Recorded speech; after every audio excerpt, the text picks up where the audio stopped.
Hey y'all, hey. So I just put together a new story. This story was inspired by a neighbor of mine that I see almost every day, and he always has these stories about drug addicts and stuff like that. So this story was inspired by my conversation with him this morning. Okay, you ready?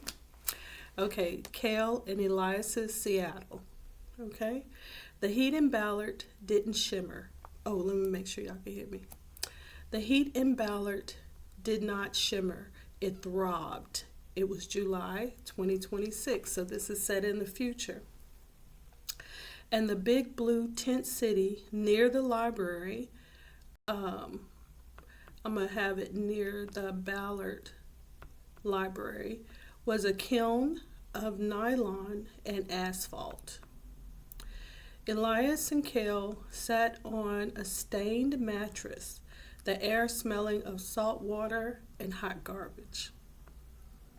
They had not slept in 4 days. The new batch, something whispered about as neon, that's the name that they were calling the new batch, okay, wasn't just a high, it was a rewrite of reality. So when Elias took his first hit, the sound of the number 44 bus didn't screech, it roared like a dragon. He looked at Keal, whose eyes weren't pupils anymore. They were swirling voids of obsidian. "Do you see them?" Keal whispered, his voice sounding like grinding tectonic plates. "The shadows," Elias gasped.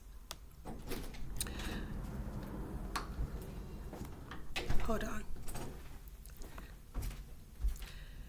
To their eyes, the Saturday morning crowds at the Ballard Farmers Market weren't people. They were hollows, shambling gray husks with teeth made of glass, leaching the color out of the world as we know it. Every stroller was a cage of thorns. Every laughing couple was a pair of sirens screaming, silent, ego-destroying frequencies. They moved with a speed born of chemical desperation. Elias grabbed a rusted rebar stake from a construction site on 22nd Street, while Keal had his jagged security blade. In their minds, they were paladins. They were the last defenders of the light, purging a demonic infestation that had swallowed the historic district of Seattle. The market. To the world, two frantic men tore through the stalls, screaming incoherently. To Elias, he was shattering crystal statues that bled dark blood. He swung the rebar, and every thud against the hollow was a victory for the sun, for the light.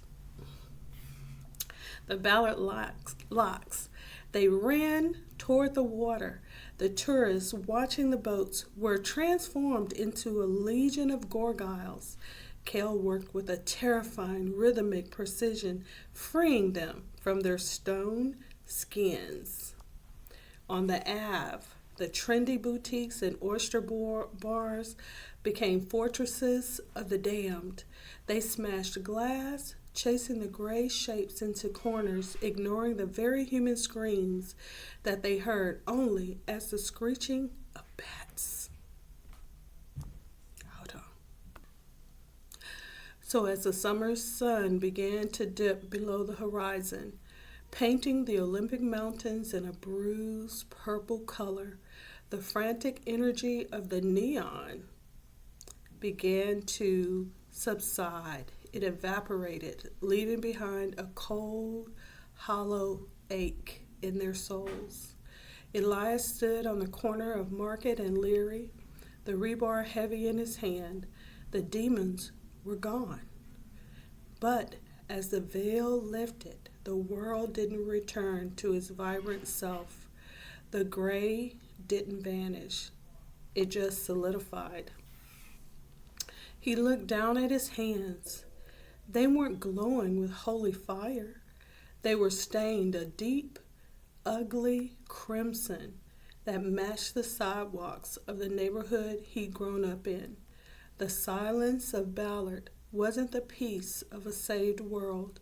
It was the heavy, suffocating quiet of a graveyard. Keal was sitting on the curb, staring at a pile of colorful sundresses and spilled organic honey, his eyes finally beginning to track the blue and red lights reflecting on the storefront windows. Elias, Keal croaked, the hallucination finally snapping like a dry twig. Why is everyone sleeping? Elias didn't answer. He just watched the sun go down over the Puget Sound, waiting for the shadows to come back and take him away too.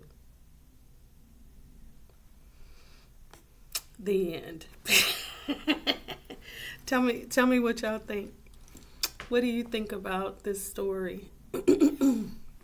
I added a picture of Keal and Elias in the story, but then I also wanted to add another little level that may lead into another story down the line, which is dimensional. So in the dimension that Keal and Elias is in, there's this drug use, and Seattle is horrible, and there's homeless people and all of that. But meanwhile, in another dimension, Seattle is vibrant, is beautiful. There are no homeless people. There are no drug users. None of that is happening. It's completely the opposite of what Keal and Elias are experiencing. And if you had a choice of which dimension that you wanted to exist in or to live in Seattle, which dimension would you want to live in? Because in Elias and Keal's mind, this is their reality. It's drug induced, but this is their reality. Okay? So in your mind, when you're creating your reality, the reality that you are living in, vibrating in, what your frequency is Seattle a beautiful place with lots of positive, cool people? Or is your Seattle a desperate place that's full of sick people doing sick things, mentally ill, these type of things?